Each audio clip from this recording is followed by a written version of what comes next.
আমাদের বাড়ির কীর্তনের কিছু মুহূর্ত তোমাদের সাথে শেয়ার করা হয়েছিল, আর কিছু মুহূর্ত তোমাদের সাথে শেয়ার করা হয়নি, যেটা আজকে কিনা তোমাদের সাথে শেয়ার করে দিলাম।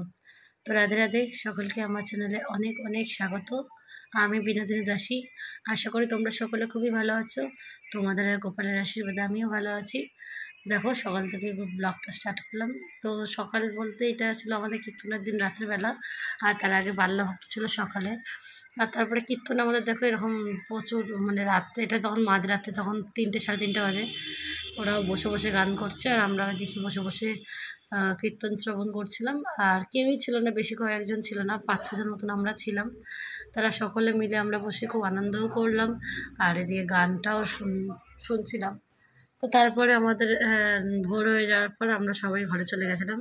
আবার তারপরের দিন ছিল দোল পূর্ণিমা। তো দোল পূর্ণিমায় তো জানোই, সারা সকালে নগর পরিক্রমা, তারপর দুপুরে ভোগ আরতি, তারপরে খাওয়া দাওয়া। তো সেদিনকে তোমাদেরকে ভোগ আরতিটা একটু দর্শন করেছিলাম। তো আজকের খাওয়া দাওয়াটা তোমাদেরকে দর্শন করাবো। খাওয়া দাওয়াটা মানে যখন বসিয়েছে খেতে, কি সুন্দর করে সবাই বসেছে। আর পুরো গ্রামের লোক যখন একত্রিত হয় না, তখন খুবই ভালো লাগে। তো এদিকে দেখো, এই যে খাওয়া দাওয়া দেওয়া চলছে। তো এরকমভাবে 4 কোণাভাবে সবাইকে বসিয়েছে। জায়গাটা অনেকটা বড়, কিন্তু তবুও লোক যে কটা মানে আর কি বসানো যায় সেভাবে বসিয়েছে। তো এখানে সবাই ভালো বসে প্রসাদ পাচ্ছে। আর খুবই ভালো রান্নাবান্না হয়েছিল, সকলেই খুব প্রশংসা করছিল। প্রসাদ এমনিই ভালো হয়, প্রসাদের কোনো বিচার করতে নেই। তারপরেও বলছে সবাই যে অমৃত হয়েছে প্রসাদটা, খেতে দারুণ লাগছে। তো শুনেও খুব ভালো লাগছিল। প্রসাদ যেহেতু সকলে ভালোবাসে। তো এটা একটা ব্যাচ উঠে যাওয়ার পরে আবার আরও একটা ব্যাচ, এরকম করে 4-5 ব্যাচ বসেছে। তো সবটুকু তার ভিডিও করার সময় হয় না, তো ওই জন্য যতটুকু পারলাম ততটুকু করলাম। আর এদিকে প্রসাদ পাওয়া হয়ে যাওয়ার পরে যে রাত্রেবেলা দেখো সবাই বেশ যে এক জায়গায় বসে যে গল্প গুজব করা হচ্ছে। আর তারপরে পরের দিন সকালবেলা সব চলে যাচ্ছে। তো এটা ছিল আমার একটা কাকার মেয়ে, তো ও চলে যাচ্ছে। তো ভাবলাম যে তোমাদের সাথে একটু ভিডিওটা শেয়ার করে দিই। এই যে পুচকোটা কত বড় হয়ে গেছে দেখো।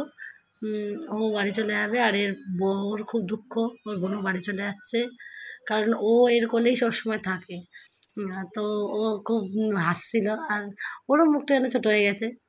তো তারপরে আমার বোন আমার সাথে একটু গল্প করছিলাম আমরা দুজন। আর এদিকে এই যে পেছনে বসে আছে পুচকাটা, দুষ্টামি করছে। আর এদিকে চলে গেল সকলকে রাধে রাধে টাটা বলে চলে গেল। দুঃখ তো হয়, বাপের বাড়ি একটা ভালোবাসাই আলাদা, তাই না? কিন্তু কি করা যাবে, বাড়িতে তো সকলকে যেতেই হবে। আর তারপরে এই যে ভিক্ষা করে সবাই চলে এসছে। আর এদিকে আলুগুলো অনেকটা হয়ে গেছে, তাই বিক্রি করে দিচ্ছে, না ওটা পচে যাবে। যেহেতু এখন 1 মাস বাকি, তো সেই টাকাটা দিয়ে গোপালের সেবায় লাগানো হবে।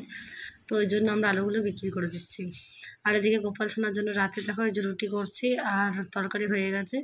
তো বেড়েও নিয়েছি, আর গোপালকে ভোগ লাগিয়ে দেবো। দিয়ে আজকের মতন ভিডিওটা আমি এখানেই শেষ করব। আর আশা করি যদি তোমাদের আমার ভিডিওটা কোথাও একটু ভালো লাগে, তাহলে অবশ্যই লাইক, কমেন্ট, শেয়ার আর সাবস্ক্রাইব করতে ভুলবে না। আর কাজের মধ্যে এই যে কিছু কাজও থাকে, সেগুলোও করি, তোমাদের সাথে একটু শেয়ার করে দিলাম। আর এভাবেই আজকে ভিডিওটা শেষ করছি। তো সকলেই ভালো থাকো।